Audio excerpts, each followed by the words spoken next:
Hello guys, and welcome back to my YouTube channel Shaem Tech BD.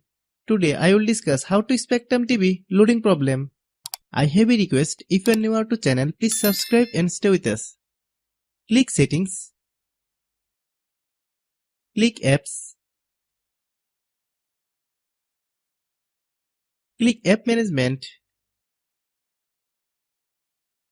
find Spectrum TV app, click Spectrum TV app, click Storage Use, click Clear Data.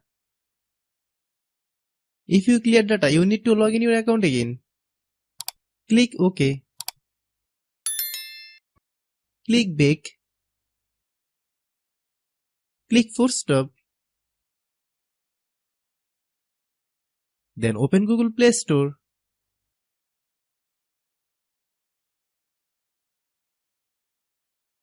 Click search bar, then type Spectrum TV.